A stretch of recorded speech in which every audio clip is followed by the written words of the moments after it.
राधे राधे सखियों। गणेश जी की कहानी। विष्णु भगवान लक्ष्मी जी के साथ विवाह करने के लिए जा रहे थे तो सारे देवी देवताओं को बुला लिया। सब देवी देवता कहने लगे कि गणेश जी को क्यों नहीं बुलाया। तो विष्णु भगवान जी बोले, दून दुलाली, सूंड सुंडाली, हाथी जैसा सूंड, मोटे मोटे कान, इसे साथ में ले जाकर क्या करेंगे। इसे तो घर की रखवाली के लिए छोड़ दो। बारात चली गई। इतने में नारद जी ने गणेश जी को भड़का दिया।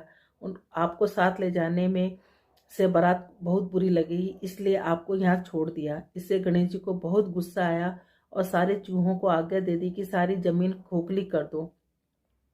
चूहों ने सारी जमीन खोखली कर दी, जिससे गणेश जी के रथ का पहिया धरती में धंस गया। सब पहिया निकालने लगे पर रथ का पहिया नहीं निकला। फिर किसान खाती को बुलाया और पहिए को हाथ लगाकर बोला कि बोलो गणेश जी महाराज की जय। तो पहिया निकल गया। तब उन्होंने कहा कि गणेश जी को मनाए बिना कोई काम सिद्ध नहीं हो सकता।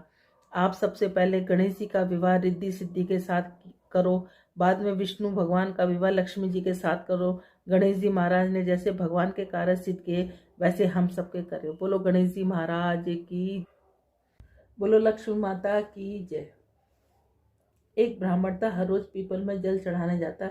पीपल में से एक लड़की कहती, पिताजी मैं तेरे साथ चलूंगी। ब्राह्मण सूखने लगा। ब्राह्मणी बोली, क्यों सूखते जाओ। ब्राह्मण बोला, पीपल में से एक लड़की कहती, पिताजी मैं तेरे साथ चलूंगी। बोली, कल ले आना, जहाँ 6 खाएंगी वहाँ 7वीं भी खा लेगी। दूसरे दिन ले आया। उस दिन आटा मांगने गया तो थैली भर भर के मिला।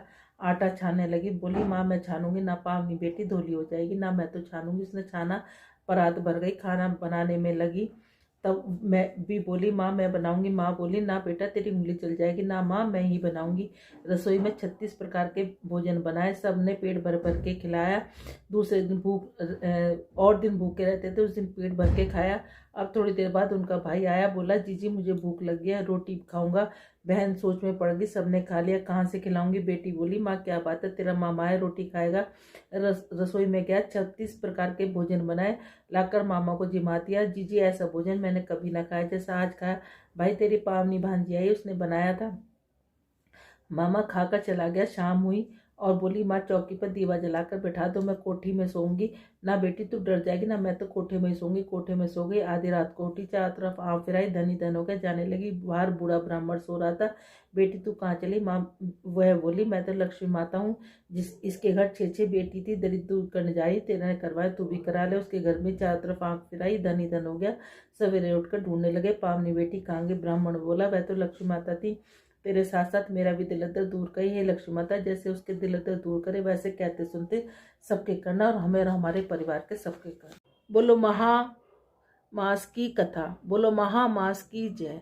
बोलो विष्णु भगवान की जय। बोलो लक्ष्मी माता की जय। सतयुग में एक राजा था, उसका नाम हरिश्चंद्र था। हरिश्चंद्र अत्यंत धार्मिक भावना के व्यक्ति थे। उनकी प्रजा हर तरह से सुखी थी। उनके राज्य में एक ब्राह्मण के यहाँ पुत्र पैदा हुआ तो उस ब्राह्मण की मृत्यु हो गई। ब्राह्मण की पत्नी अपने पुत्र को पालती हुई गणेश चतुर्थी का व्रत एवं पूजन किया करती। एक दिन जब उसका पुत्र कुछ बड़ा हुआ तो घर के आसपास खेलने गया। वहाँ एक कुम्हार भी रहता था। किसी ने कुम्हार से कहा कि यदि तू बालक की बलि अपने आवे में देगा तो तेरा आवा सदा जलता रहेगा, बर्तन पकते रहेंगे। अतः कुम्हार ने जब ब्राह्मण के बालक को गणेश की मूर्ति से खेलते देखा तो बालक को पकड़कर आवे के पास रख दिया और आग जला दी। जब ब्राह्मणी का बालक बहुत देर हो गया तो घर नहीं आया तो ब्राह्मणी बड़ी दुखी हुई। उसको रोज जीवन रक्षा के लिए गणेश जी की प्रार्थना करने लगी, विष्णु भगवान की प्रार्थना करने लगी। गणेश जी और विष्णु भगवान की कृपा से उसके पुत्र का कुछ भी नहीं बिगड़ा, बस थोड़ा सा जल भर गया। अपने अपराध बोध के कारण कुम्हार राजा हरिश्चंद्र के पास जाकर गया। उसने इस कृत्य के लिए क्षमा प्रार्थना की। राजा ने ब्राह्मणी से पूछने पर उसने बताया, गणेश जी की सकट चौथ और विष्णु भगवान के पूरे महीने के कारण मैंने जो काले तिल, सफेद तिल, चावल और चीनी से पूजा विधान किया, उसी के कारण मेरे पुत्र के प्राण बचे हैं। तो उसने कुमार से कहा, यदि तुम इसके तरह व्रत करोगे और इसकी तरह ही सारे दान पुण्य करोगे तो तुम्हारे भी सभी दुख दूर हो जाएंगे। सभी ने ऐसा ही करना शुरू कर दिया, जिससे उनके सब दुख दूर हो गए। इसीलिए महामास में तिल का दान, तिल का भोजन और तिल की कहानी का बड़ा महत्व है। इसलिए इसे बार बार तिल का दान के लिए कहा जाता है। इसी महीने में ही गणेश चतुर्थी का व्रत भी आता है, जो इस साल में 31 जनवरी का है। उसकी भी क्लिप में अलग से बना के गणेश चतुर्थी की व्रत की क्लिप भी बना दूंगी और कहानी भी उसके अंदर डाल दूंगी। उस व्रत का नाम है सकट चौथ, जो इस साल 31 जनवरी को पड़ेगी। एक बुढ़िया माई थी, तुलसा माता की पूजा क्या करती। कहती, तुलसा माता तू सुखदाता, मैं बिरला सींचू तेरा, तू कर निस्तारा मेरा। पार दे पिटंबर दे, विश्वनाथ के घाट दे, चटके की चाल दे, पटके की मौत दे, कृष्ण जी का कंधा दे, वृंदावन का वास दे, मीठा मीठा ग्रास दे, वैकुंठ का वास दे, कार्तिक का महीना दे, काशी का दिन दे, कार्तिक माह बैसाख का महीना दे, एकादशी का दिन दे। आए कृष्ण जी भगवान, इतनी औरतें आती हैं तुम्हारे को लाड़ चाव करती हैं, पूजा पाठ करती है, कार्तिक माह बैसाख में तुम्हारी पूजा पाठ करती हैं, फिर भी तुम सूखती जा रही हो। कहने लगी, तुलसा मैया बोलने लगी कि मैं सब कुछ तो दे दूंगी, लेकिन तुम्हारा कंधा कहाँ से दूंगी। तो भगवान ने कहा कि कोई बात नहीं। उन्होंने एक घंटी दे दी कि इसे बजा देना, मैं चलाऊंगा। एक दिन उसने सोचा घंटी बजा के देखो तो सही, कहीं आते कि नहीं आते कृष्ण जी भगवान। उन्होंने घंटी बजाई, आए कृष्ण जी भगवान, क्या बात है कि कुछ नहीं, कि कुछ तो बात है कि ऐसे ऐसे वो तुम्हारा कंधा मांगती है। कहने लगे कि ठीक है। अब एक दिन बुढ़िया माई तुलसा माता ने घंटी बजाई, सोचने लगी देखो कृष्ण जी भगवान आते कि नहीं आते। उन्होंने घंटी बजाई, कृष्ण जी भगवान आ गए। कहने लगी क्या बुढ़िया माई मर गई कि नहीं, मैं तो इसलिए आया हूँ कि तुम आते कि नहीं आते, मैंने घंटी इसलिए बजाई थी। एक दिन बुढ़िया माई सचमुच में मर गई, किसी के उठाए से न उठती। सब कहने लगे सवेरे उठ के जिन क्या पाप घाट की माला फेरती थी जो इतनी भारी होगी, किसी के उठाए से न उठती। आए कृष्ण जी भगवान, देखो तो सही दुनिया में क्या डंडोल है कि एक बुढ़िया माई मरी पड़ी है। वो कहने लगे मैं भी देख लूँ। सबने कहा इतने बड़े बड़े योद्धाओं से तो उठे नहीं, तुम जैसे बालक से क्या उठेगी। एक कहने लगा इसे भी अपने मन की करने दे। कहने लगी कि अच्छा। वो जाके कहने लगे कृष्ण जी भगवान ने उसके कान में कहा बुढ़िया माई मैं आ गया। कहने लगी ऐसे नहीं, मोर मुकुट पीताम्बर पहने, हाथ में मुरली बजाते, सबके सामने दर्शन दो। उन्होंने मोर मुकुट पीताम्बर पहने, हाथ में मुरली बजाते, सबके सामने दर्शन दिए। जैसे तुलसा मैया कृष्ण जी भगवान तुमने उनको दर्शन दिए, वैसे कहते सुनते हमारे और हमारे परिवार को सबको देना। था की जय। गंगा जमुना माई की जय। ठीक। एक बार गंगा जमुना किसान के खेत से जा रही थी, तो जमुना माई ने 12 दाने तोड़े। तो गंगा माई कहने लगी तूने तो 12 दाने तोड़े, तो ये तो चोरी का पछावन लग गया। वो कहने लगी कि कैसे उतरेगा, तू सेठ के यहाँ 12 वर्ष नौकरी कर ले। उसने सेठ के यहाँ 12 वर्ष नौकरी कर ली। अब उसने सेठ से जाके कहा कि मैं तेरे घर 12 वर्ष नौकरी करूंगी, लेकिन बर्तन नहीं मांजूंगी, झाड़ू नहीं लगाऊंगी, दिया नहीं चासूंगी। उसने कहा बहुत काम करने वाली है, जरा जो काम दिल करे वो काम कर ले। अब गंगा जमुना माई वहाँ रहकर काम करने लगी। 12 वर्ष बाद आया गंगा का नहान, गंगा का मेला लगा बड़ा। तो वहाँ जाके सेठ सेठानी गंगा नहाने जाने लगे। तो वो कहने लगे कि तुम भी चलो, कि नहीं कि मैं नहीं जाऊँगी। कि उन्होंने कहा कि मेरा ये सोने का टका मेरी बहन गंगा को दे देना। अब किसान वहाँ जाके नहाए धोए और जाके उन्होंने आवाज़ लगाई, हे गंगा माई तेरी बहन जमुना ने सोने का टका दिया है। गोरी गोरी भैया हरी हरी चूड़ियाँ पहने, 2 हाथ निकले। उन्होंने कहा उसका कहना 12 वर्ष पूरे हो गए। उन्होंने जाकर कहा कि ये 12 वर्ष पूरे हो गए। तो कहने लगे कि ठीक है अब उसने आके कहा गंगा जी से आके सेठ सेठानी ने कहा कि तुम्हारे 12 वर्ष पूरे हो गए। वो सहजधारा भर के बह निकली।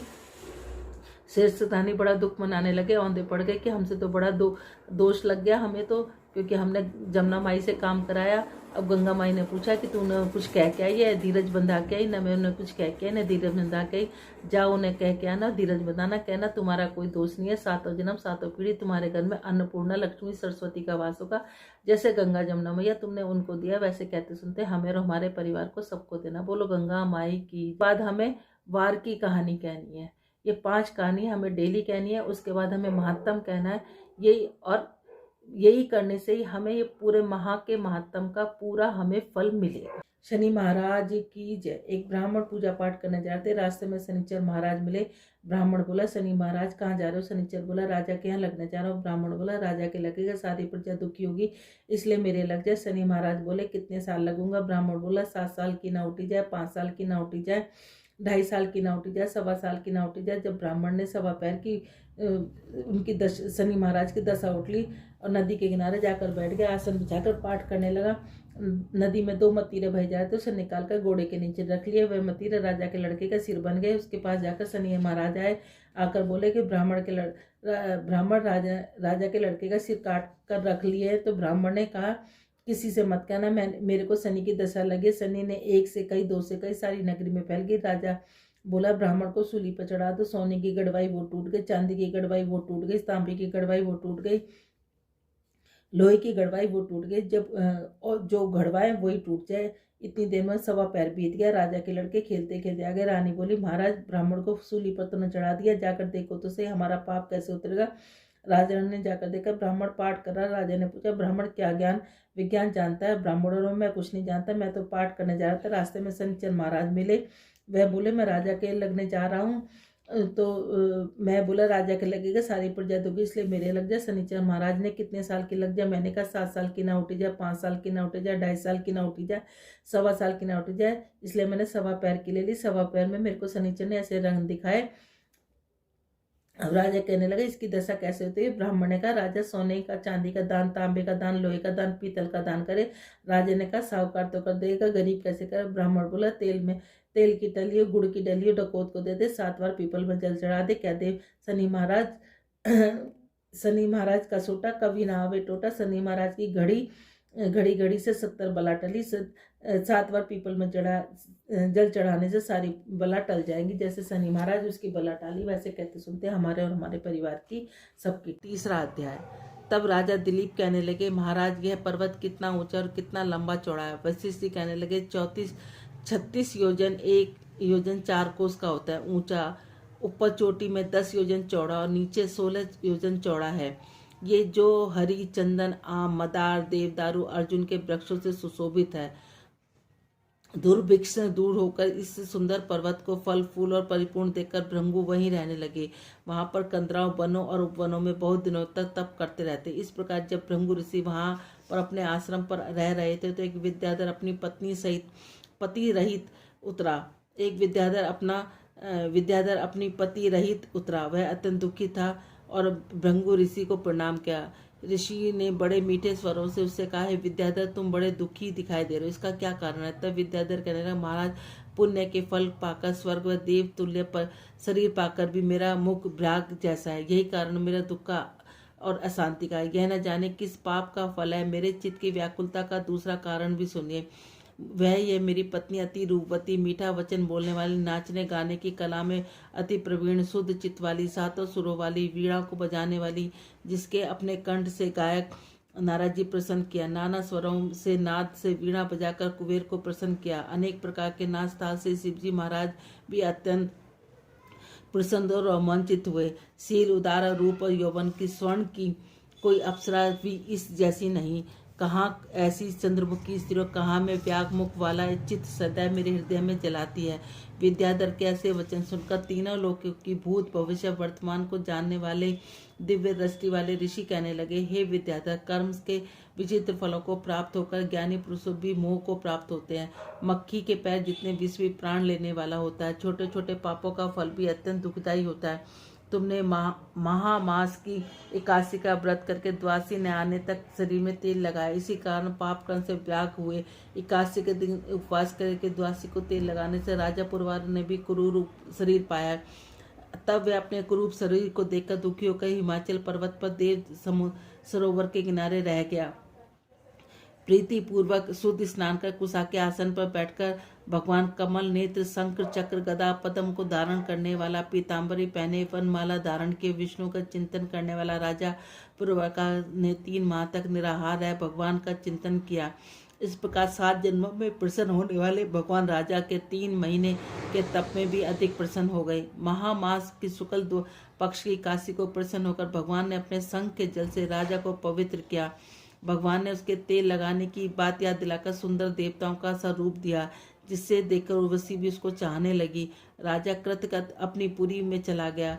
भृंगु ऋषि कहने लगे, हे विद्याधर, इसलिए तुम दुखी क्यों हो रहे हो? यदि तुम्हारा अपना यह राक्षसी रूप छोड़ना चाहते हो तो मेरा कहना मानकर जल्दी से पापों को नाश करने वाली हेमकुंड नदी में में स्नान को। वहां पर सिद्ध देवता निवास करते हैं। अब मैं इसकी विधि बतलाता हूँ। तुम्हारे भाग्य में माह का आज से 5वें दिन आने वाला है। पौष शुक्ल एकादशी से इस व्रत को प्रारंभ करो। भूमि पर सोना जितेंद्रिय रहेगा। दिन में 3 समय स्नान करके महीना भर निराहार करो। सब भोगों को त्याग कर तीनों समय भगवान विष्णु का पूजन करो। जब द्वादशी को शिवजी स्तोत्रों से मंत्रों का पूजन करोगे तो तुम्हारा मुख कामदेव के समान हो जाएगा और देवता भी तुम्हारा मुख देखकर चकित हो जाएंगे। तुम अपनी पत्नी के साथ सुखपूर्वक क्रीड़ा करोगे। महामास के प्रभाव को जानकर सदा महा में स्नान करो। पाप और दैत्यता से बचने के लिए मनुष्य को सदा यत्न से महामास का स्नान करना चाहिए। वह स्नान सब दानों यज्ञों को फल देता है,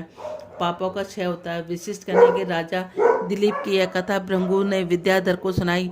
महामें से बढ़कर सब यज्ञों से बढ़कर गर्जना करता है। पुष्कर, कुरुक्षेत्र, ब्रह्मावर्त, काशी, प्रयाग तथा गंगा सागर जैसे संगमों में से मनुष्य को जो फल 10 वर्ष में मिलता है, उतना ही फल महा में स्नान करने से 3 दिनों में मनुष्य को मिलता है। इससे संचय नहीं है।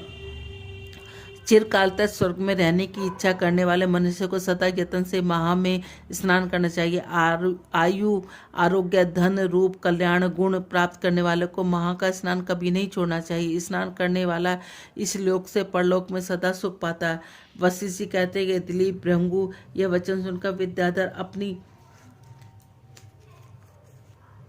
स्त्री सहित उसी स्थान पर पर्वत पर झरने में से महामास में स्नान करता रहा और प्रभाव से उसका मुख देव दृश्य हो गया। वह मणिगिरवा पर्वत पर आनंद से रहने लगा और